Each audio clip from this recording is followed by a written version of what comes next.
Hey friends, how you doing? Well, in today's video, we are going to be talking about marketing. So we're going to carry on from the last video on positioning yourself for the growth. In this video, I'm going to be sharing with you three big mistakes that MSMEs, small and medium-sized businesses, family-run businesses do that absolutely derails the whole marketing effort. And you shouldn't be doing that. So this video is for small and medium-sized entrepreneurs. Obviously, this video is also for family-run businesses and for professionals who are working or are planning to join their own family business or small business. So without any further ado, let's get started. Now, before I jump into the whole 3 points, I want to outline what marketing really is. Now, I know there are a plethora of videos explaining the difference between marketing and sales, but I see people making the same mistake again and again and again and confuse between the two. I have clients right now who call their sales team marketing, right? So marketing and sales quickly are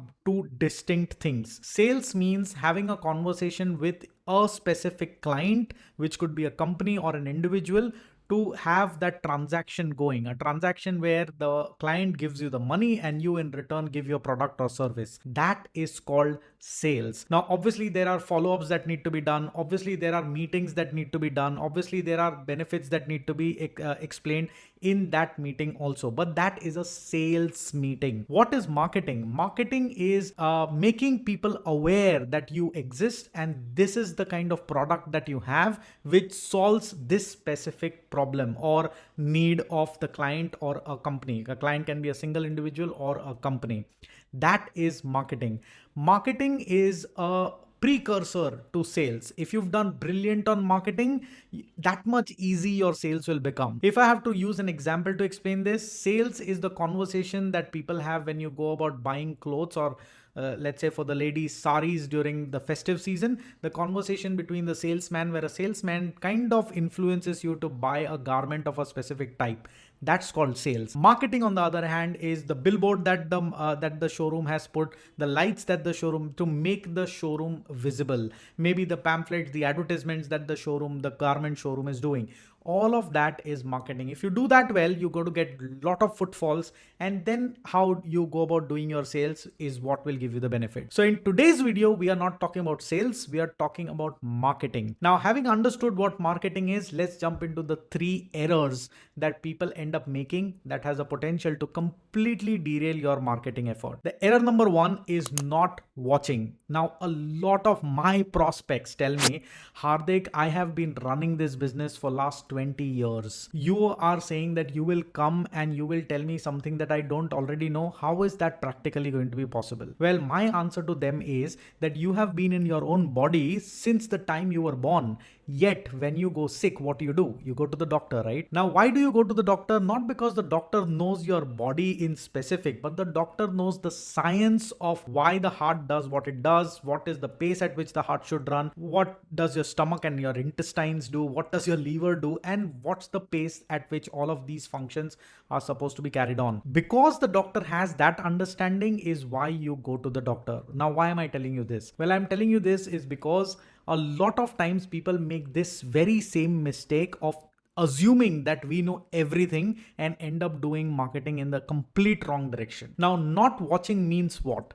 You got to watch your clients using your product and deriving benefits from it, benefits that they are able to articulate. So if, let's say for example, if I buy a remote control, okay, I could just find this here. If I buy a remote control and this remote control is easy to use, but when somebody asks me, Hardik, why this remote control and not that, and I say, oh well, it's very light and I can fidget with it and it has controls that I understand, but that's not true with the other remote controls, and it's durable. Now, this is how I understand the benefit of this remote control. If the remote control company has to sell this to me, the company has to market it in a way I understand, which means use the same benefits that I am talking about. Now, if the remote control company says, hey, you know what, I have been doing remote control since like 20 years and I know that the buttons is what people care about the most because that's where we get the maximum errors. So I'm going to talk about, oh, you know what, my remote has the best buttons and I am not even looking at it in the fashion that the company is saying. So you got to keep a watch on, number one, what is it that your customer is experiencing and how is he articulating. You got to keep a watch on that. If you don't do that, your marketing messages are going to go down the drain. The second thing that you got to do is you also got to watch what is it that your competitor is saying. So you got to buy the competitor's product, use them, and understand what is it that they are saying and doing, and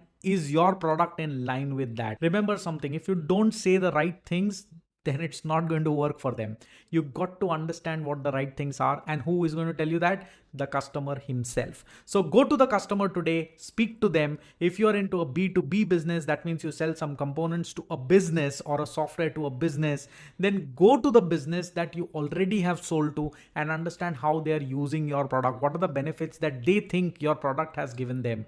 And that is the material that you use to construct your marketing message. Now, having said this, let's move on to point number two. Point number two is actually not a marketing problem. It's a more operational problem, but it has a huge impact on marketing, which is called poor customer data management. Now, what do I mean by this? Well, a lot of companies do not have an absolute detail on their existing customers, which means their customer's phone number, end customer's phone number, what's their name, what's the size of the company, how many employees, what's the turnover, how well is that industry doing. They don't know. This is prevalent specifically with companies who have dealer networks. So if I'm a manufacturer and I have dealers across and the dealers are selling it to end customers, I have absolutely no clue of what my end customers are like. Now, this is very, very wrong. You need to have the customer database. You see banks collecting KYC, you need to do a KYC campaign and know your end consumer. Now, I'm not saying that you need a list of it, but you need to know what your end consumer is like. Now, why am I saying this?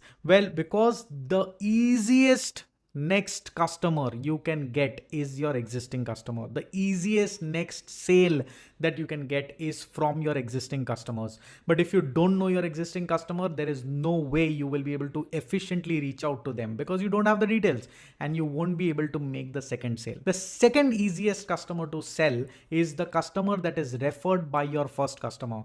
Again, if you don't know your first customer, you are not going to be able to reach or plan a way to reach somebody that your customer knows and is potentially going to be your next buyer. So it's extremely important to focus on knowing your end customer and running a KYC campaign. If you do not have a dealer network, then you definitely must have the customer's detail with you, company touch points, who you are dealing with, etc. in your CRM. If you don't have a CRM, well, you must invest into it right away. Point number three, and this is a question that I was asked in one of the seminars that I did. I do seminars with business owners very regularly. That gives me an insight on how they think. So the third point comes from there. That is called misunderstanding marketing. The question that was asked to me was, Hardik, how do I measure marketing? Now, is that a wrong question? Absolutely not. And questions are never wrong.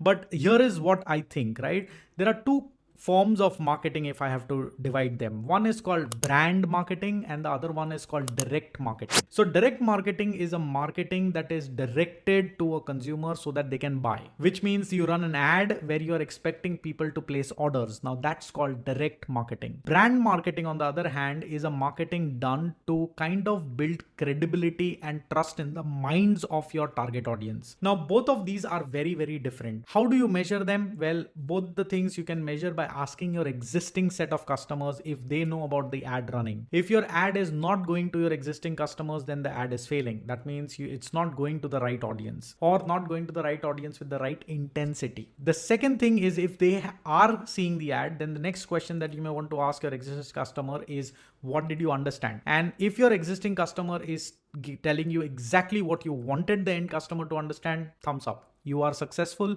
Your marketing campaign is running. Now, if your ad is a direct marketing ad, and if the existing customer tells you, oh, it's asking me to buy, Then the next question could be, so would you buy after looking at this ad, or would you have questions? If he says I have questions, that means you got to get those questions answered, or you in the ad, or you got to have a process where the customer can put an inquiry and gets an opportunity to have those questions answered. If it's a brand marketing ad, then in that case you can't ask this question, because the idea is to build credibility and trust. Now in those cases, it's important that you don't measure it in this fashion. In those cases, it's important that you remain consistent over a long period of time. Now with consistency, I mean frequent ads. You can't do an ad or a reach out program of any kind, or a seminar or an exhibition once in a year and then just go absent, right? You can't do that. You got to be consistently in front of your prospects, and you got to be consistently giving the same message. So you can't say, hey, you know what, I'm the fastest in one exhibition, and the second exhibition you say I have the best quality.